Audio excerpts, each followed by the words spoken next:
आज यहाँ पे आए हुए सभी लोगों को मेरा नमस्कार, सबको मेरा प्रणाम, सत श्री अकाल।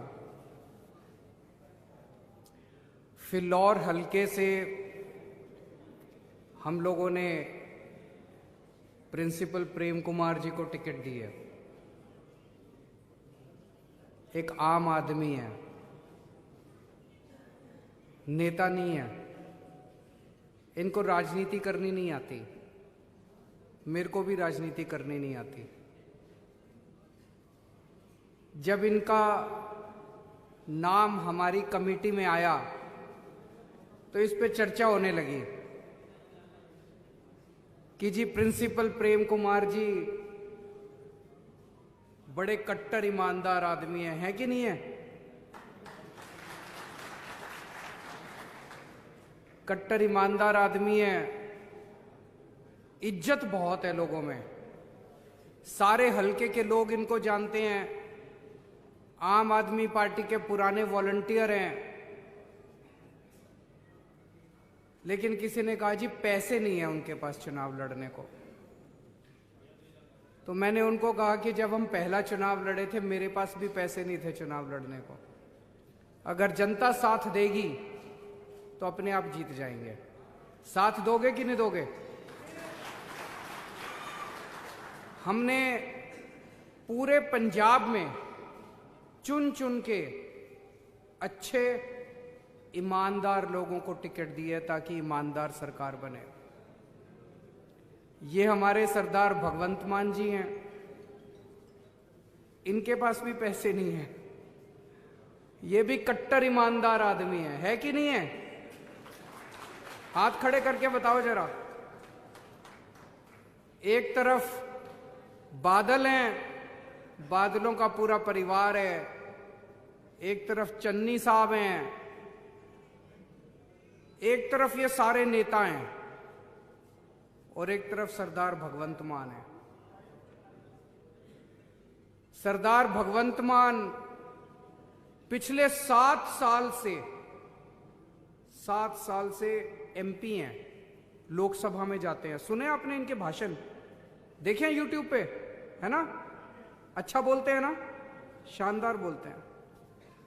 लोकसभा में भाषण देते हैं। पंजाब में अगर एक कोई आदमी एमएलए बन जाए तो 5 साल में अपनी 3-4 कोठियां तो बनवा ही लेता है, 4-5 बड़ी बड़ी गाड़ियां तो आई जाती हैं। ये 7 साल से एमपी हैं, अभी भी किराए के मकान में रहते हैं। मेरे को लगता है आज पंजाब की सबसे बड़ी जरूरत क्या है? सर, पंजाब को आज सबसे बड़ी जरूरत है, पंजाब को एक कट्टर ईमानदार सीएम चाहिए। चाहिए कि नहीं चाहिए? तो एक तरफ है ऐसे लोग जिन पे नशा बेचने के आरोप हैं, एक तरफ है ऐसे लोग जिन पे रेता बेचने के आरोप हैं, और एक तरफ ऐसा शख्स है जो कट्टर ईमानदार है। एक पैसा एक नई चवन्नी इन्होंने किसी से नहीं लिया आज तक। दोस्तों,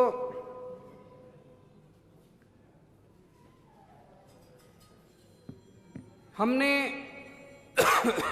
मैंने और मान साहब ने दोनों ने बैठ के कई घंटों बात की है। हम लोगों ने कई घंटे कि पंजाब को कैसे बदलना है, पंजाब की खेती कैसे बदलनी है। कई किसानों से बैठ के हमने बात की, खेती कैसे बदलनी है, पंजाब की इंडस्ट्री कैसे वापस लेके आनी है। सारी इंडस्ट्री इन्होंने बाहर भेज दी। पंजाब के बच्चों को रोजगार कैसे देना, एक लड़की ने खड़े होकर पूछा था।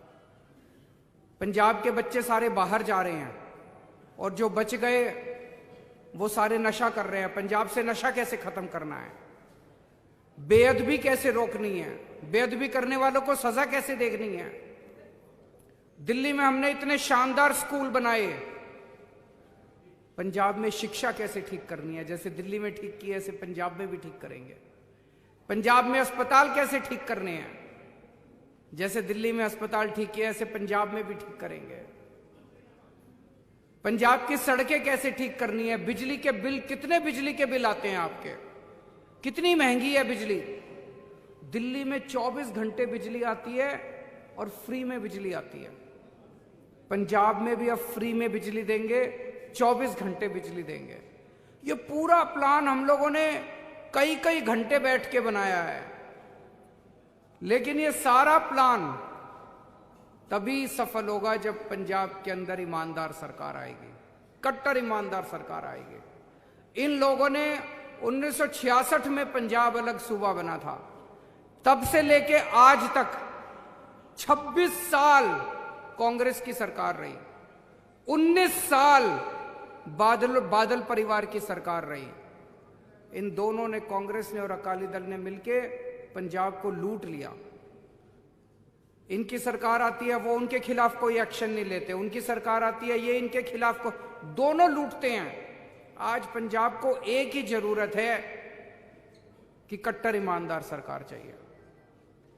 चन्नी साहब पे आरोप लग रहे हैं कि चन्नी साहब रेता चोरी करते हैं। उनके घर पे ईडी की रेड हुई, उनके रिश्तेदारों के घर पे बड़े बड़े नोटों की गड्डियां मिली। देखिए आप लोगों ने, बड़े बड़े नोटों की गड्डियां मिली उनके घर पे। 111 दिन मिले थे उनको, 111 दिन में भी उन्होंने कमाल कर दिया। 111 दिन भी नहीं छोड़े उन्होंने। मैं आपसे पूछना चाहता हूं, अगर रेता चोरों की सरकार मिलेगी तो क्या पंजाब के स्कूल अच्छे हो सकते हैं? अगर रेता चोरों की सरकार बनेगी तो क्या बिजली मिल सकती है? अगर रेता चोरों की सरकार मिलेगी तो क्या आपका पंजाब को भविष्य मिल सकता है, आपके बच्चों को भविष्य मिल सकता है? नहीं मिल सकता। आज आपको कट्टर ईमानदार सरकार चाहिए, ऐसे प्रिंसिपल प्रेम कुमार जैसे एमएलए चाहिए और सरदार भगवंत मान जैसे सीएम चाहिए। मैं बाबा साहब अंबेडकर जी का बहुत बड़ा फैन हूं, फैन नहीं हूं, भक्त हूं उनका, मैं पूजा करता हूं उनकी।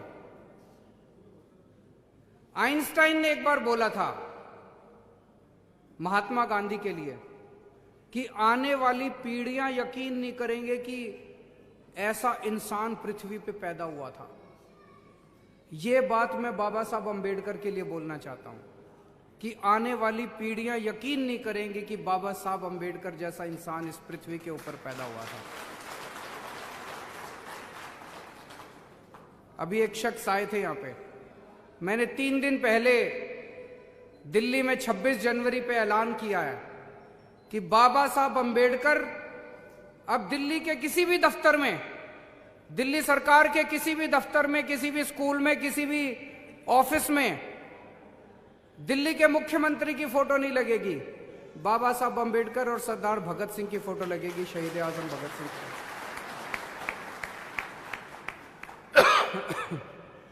वो शख्स चाह रहे थे कि पंजाब में अगर हमारी सरकार बनती है तो पंजाब में भी ऐसे होना चाहिए, पंजाब में भी ऐसे होगा। और 1-2 दिन के बाद मैं और सरदार भगवंत मान इसको प्रेस कॉन्फ्रेंस करके ऐलान करेंगे इसको।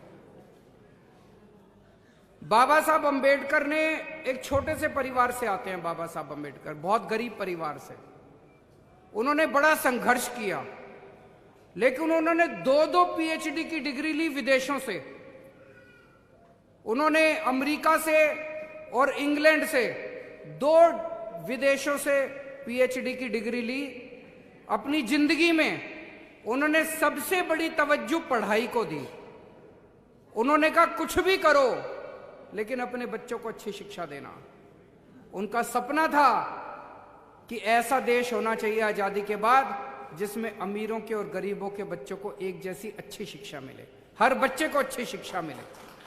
आज 70 साल के बाद बाबा साहब का सपना पूरा नहीं हुआ, लेकिन मैंने कसम खाई है कि बाबा साहब का सपना हम पूरा करेंगे, हर बच्चे को अच्छी शिक्षा देंगे और दिल्ली में हम उनका सपना पूरा कर रहे हैं।